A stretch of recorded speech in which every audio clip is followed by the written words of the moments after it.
mais uma lei de direito tributário, eu não aguento mais. Calma, calma, que essa lei é fácil. Lei Complementar 227 de 2026. Eu vou passar agora para vocês um panorama geral muito importante para quando vocês abrirem a lei, vocês entenderem e se situarem. Presta atenção. Primeiramente, o tamanho da lei. Quando eu pego do site Planalto e coloco no Word, dão 190 páginas. Ivan, isso é fácil? Não, calma. É uma lei que não é pequena, mas também não é grande. Dessas 190 páginas, você vai ler com atenção apenas 100 páginas, porque 90 dessas páginas são para alteração de outros diplomas normativos, como o CTN, a Lei Complementar 214 de 2025. Então você vai ter contato com essas outras páginas quando você estiver estudando esses outros diplomas normativos, certo? Agora, você precisa, nessas 100 páginas que vai ler, se concentrar em torno de 60%. Então, em torno de 60 páginas, você precisa ter uma boa concentração. O resto são alguns detalhes que normalmente não caem em concurso. Eu vou passar um panorama geral para vocês aqui e agora. Veja, até tenho um pouquinho de propriedade para falar sobre isso, porque uma das minhas funções é escrever leis. Eu trabalho com níveis. Bom, uma lei pode ser dividida em livros, em títulos,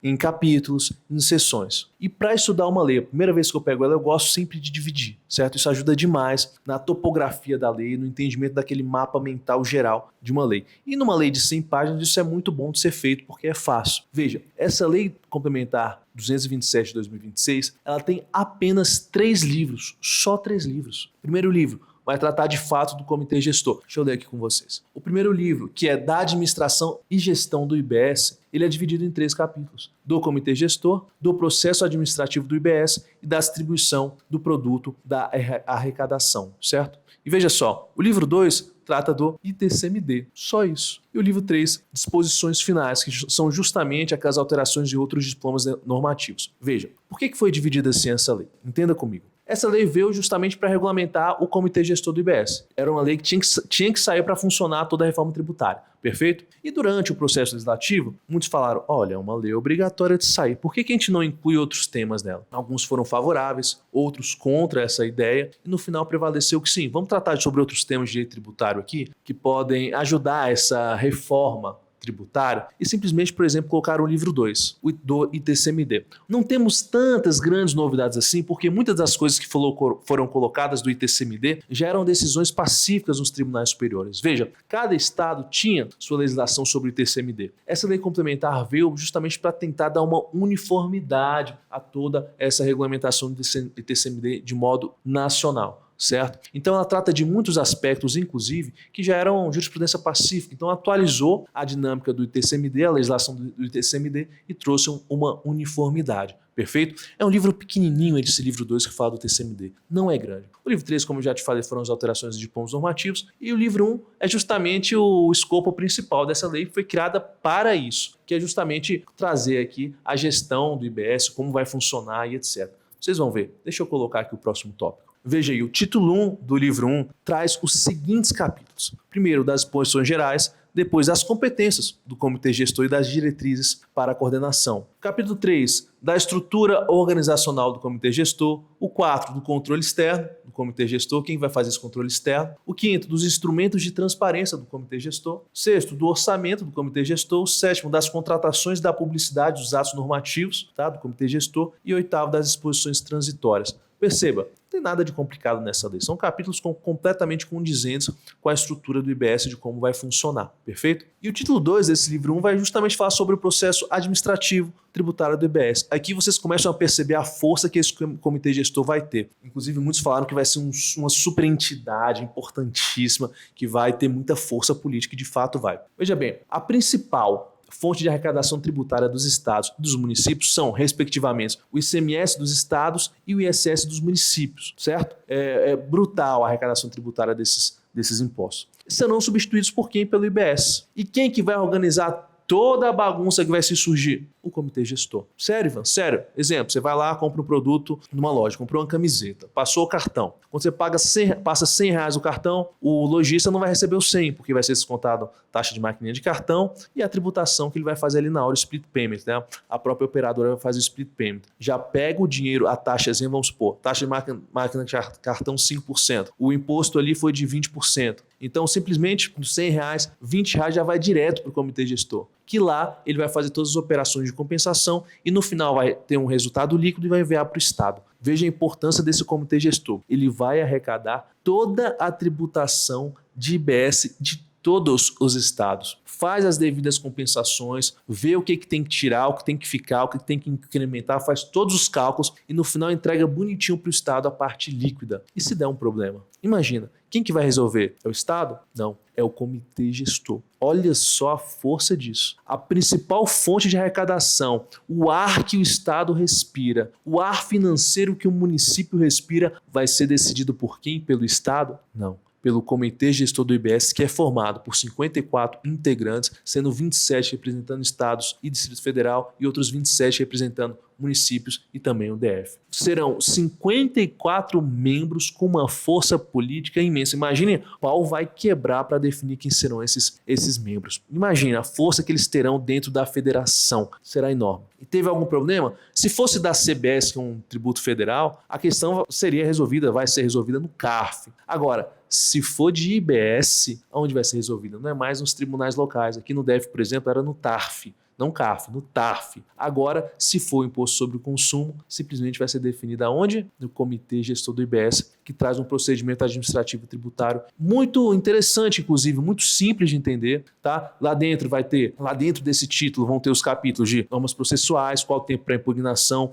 daquele crédito lançado. Além disso, o capítulo 2 vai trazer do contencioso administrativo tributário, o 3 dos órgãos de julgamento, quem é que vai definir, como é que vai ser definida o organograma de decisão decisório, de composição deste tribunal, se eu posso dizer assim, nesse procedimento administrativo desse comitê. Se vão ter decisões com força vinculante ou não, vai ser definido aqui. Representação, como é que se dará da Fazenda Pública, como é que os procuradores de Estado vão atuar no comitê gestor. Entende a importância disso? Simplesmente estão criando um órgão gigantesco. Isso só para vocês entenderem. O título 3 deste livro primeiro, ele vai justamente falar sobre a distribuição do produto da arrecadação do IBS. Olha, como é que vai funcionar essa receita base? Onde vai acontecer as compensações? O que pode compensar? O que pode tirar do que foi arrecadado de forma bruta para entregar de forma líquida para o Estado? Todo esse cálculo, a destinação, a forma de arrecadação está disposto nesse título 3. Veja a importância dos estados fiscalizarem, acompanharem, porque senão eles não vão receber adequadamente as verbas que são deles, que é o motor, é o ar que o Estado respira, é o ICMS que vai ser substituído, vai ser extinto o ICMS em 2033, vai ser substituído completamente pelo IBS. Até lá nós teremos uma transição, né? Vão diminuindo o ICMS, aumentando a carga do IBS. Mas veja a importância desse comitê gestor. E é por isso que é tão importante você estudar para que funciona, certo? Não tem como você ir para uma prova de concurso e cara tributário sem saber o básico de comitê gestor. É impossível. E eu estou te falando que é fácil. Quando terminar esse vídeo, além de curtir, compartilhar, comentar, me seguir nas redes sociais, curtir aqui, seguir o Estratégia, você vai abrir a lei, leia essa lei, passa ali um olhar geral, um olhar amplo, até porque a primeira vez que você tem contato com a lei, nunca é bom ficar lendo com calma, com paciência, não. A primeira leitura tem que ser uma leitura mais rápida, uma leitura de mapeamento, certo? Quando terminar esse vídeo, faça isso, que esse vídeo vai te ajudar muito a entender. Um outro ponto que eu gostaria de falar para vocês é justamente as competências constitucionais, porque quando o examinador gosta de cobrar comitê gestor, algum assunto novo, ele vai procurar a questão, a fonte dele é a Constituição Federal. E essa lei complementar 227, ela em vários pontos, ela espelha a Constituição Federal. Então, para o examinador, se eu fosse examinador e fosse cobrar sobre comitê gestor, escuta o que eu estou te falando. O que eu cobraria? O que está na Constituição Federal e é espelhado na Lei Complementar 227, 2026. Porque eu simplesmente vejo se o aluno está atento às duas principais normas sobre o assunto. Entende? E o que a Constituição fala sobre o comitê gestor? É principalmente o artigo 156b da Constituição Federal, que diz o seguinte, pessoal: os estados, o Distrito Federal e os municípios, veja que não tem união aqui, então estamos falando de IBS, exercerão de forma integrada, exclusivamente por meio do comitê gestor do IBS, nos termos e limites estabelecidos nesta Constituição e em lei complementar, que é a 227, as seguintes competências administrativas relativas ao imposto de que trata o artigo 156A do IBS. Então, a Constituição vai falar das competências administrativas do IBS. Quais são? Isso vai ser repetido na Lei 227. Quais são? 1. Editar regulamento único e uniformizar a interpretação e aplicação da legislação do imposto. Veja a importância disso. Novamente, é o comitê gestor que vai julgar o contencioso administrativo, que vai decidir como eu vou uniformizar a interpretação com decisões vinculantes e ainda vai editar um regulamento único para especificar ainda mais essa lei complementar 227. O inciso 2º diz: o comitê gestor ainda vai, como competência administrativa, arrecadar o imposto, efetuar as compensações, certo? E distribuir o produto da arrecadação entre estados, Distrito Federal e municípios. Vocês estão percebendo a importância disso tudo? Eles vão arrecadar o imposto, efetuar as compensações e distribuir o produto, que é justamente a Lei Complementar 227 do ano de 2026. Entende a importância disso? Diz ainda a Constituição, parágrafo 1º do artigo 156b, o Comitê Gestor do IBS, entidade pública sobre regime especial. O que lembra isso no direito administrativo? Lembra aquela ideia de autarquia ali sobre o regime especial, né? Terá independência técnica, administrativa, orçamentária e financeira.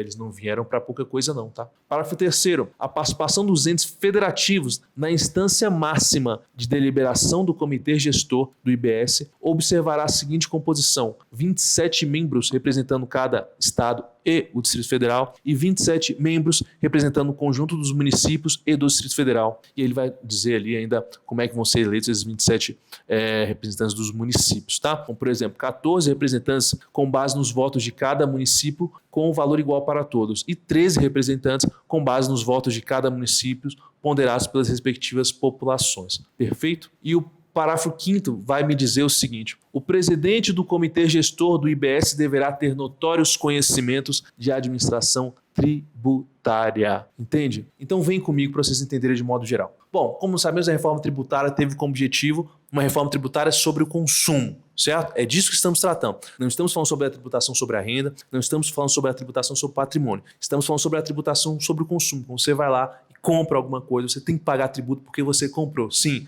Olha só que coisa curiosa, quando você recebe dinheiro, você vai ser tributado pela renda, quando você gasta o dinheiro, você vai ser tributado pelo consumo, e quando você retém aquele bem que você comprou, você vai ser tributado pelo patrimônio, né? Que é o caso do imposto do IPVA, IPTU. Certo? Então, sim, são muitos tributos, o Estado quer tributar absolutamente toda a cadeia econômica que existe. Pois bem, estamos falando sobre a tributação sobre o consumo. O Brasil decidiu adotar o IVA, o sistema do IVA, que é adotado por diversos países, é um sistema majoritário em termos mundiais. E o Brasil, por conta das circunstâncias específicas, adotou não só o IVA, mas o IVA dual, em que ele dividiu entre CBS, que seria um imposto federal, que substitui PIS, COFINS em parte o IPI, bem como o IBS, que substitui o ICMS dos estados e o ISS dos municípios, perfeito? Lembrando, julgamento do CBS vai tudo acontecer normalmente, continuar como, por exemplo, o CARF já julgava, o CARF já dispunha sobre a interpretação, ali nós vamos mexer. Agora, há uma tributação complexa de ser feita em termos administrativos, que é, justamente nós temos ICMS e ISS sendo unidos e tudo tem que ser decidido de forma uniforme. Como é que nós faríamos isso? E simplesmente tiveram a grandiosa ideia de ser estabelecido um comitê gestor. Já tivemos comitê gestor, por exemplo, do Simples Nacional, entre outros comitês, essa experiência já existe no Brasil. E quiseram trazer isso para o IBS. Vamos criar um órgão que vai uniformizar não só a legislação, mas a forma de interpretar o IBS. Perceba a importância desse comitê gestor, um órgão imenso em que vai ter o poder de editar um regulamento único, uniformizar a interpretação e a aplicação da legislação do imposto, arrecadar o imposto, efetuar as compensações e tudo que tiver que fazer ali de acordo com os cálculos, e só então para distribuir nos finalmente a forma líquida para os estados de forma individual. E além disso, ainda vai ter a capacidade de decidir o contencioso administrativo. Sim, na sua instância máxima serão 54 membros, 27 dos estados e DF e outros 27 dos municípios e o DF. Sim, meus amigos, um comitê com muita força que vai arrecadar muito, mas muito dinheiro, e os estados precisam ficar atentos a toda a forma que será feita esse cálculo, essa distribuição. Vocês precisam ler essa lei, é uma lei fácil, vocês precisam entender a dinâmica do contencioso administrativo, tranquilo de entender, prazo de impugnação de 20 dias, nós temos ali os tipos de recursos. Além disso, vocês precisam entender a formação do comitê gestor, quais são os membros, qual é a forma de voto, de decisão, maioria, nós temos uma maioria dupla qualificada que vocês vão observar ali, lembre-se disso, maioria dupla qualificada. Nós também vamos ter nessa lei, tratando de várias questões do TCMD, atualizando a legislação e trazendo uma maior uniformidade para aquelas legislações esparsas que existiam em cada estado. Agora pretende-se uniformizar essa matéria de TCMD aqui nessa lei complementar, também trazendo muitos precedentes que já eram pacíficos nos tribunais superiores para atualizar a lei. E por fim, nós temos aqui no livro 3 várias disposições alterando outros diplomas normativos que vocês vão estudar de acordo com a leitura desses outros diplomas. Perfeito? É uma lei fácil, espero que tenha conseguido aqui trazer um mapa mental dela. Lembre-se, nos siga nas redes sociais, siga aqui o Estratégia, comenta, faça se gostou, que a gente traz mais matéria de direito tributário para vocês. Vale a pena, viu? Uma lei bem gostosinha, custo-benefício maravilhoso, fácil de entender, fácil de acertar. Não se esqueça que o comitê gestor ainda vai dar muito o que falar. Fiquem com Deus.